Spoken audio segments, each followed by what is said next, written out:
బలరామ నరసయ్యో బలరామ నరసయ్యో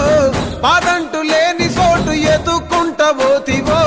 బలరామ నరసయ్యో బలరామ నరసయ్యో బలరామ నరసయ్యో పాదంటు లేని చోటు ఎత్తుకుంట పోతివో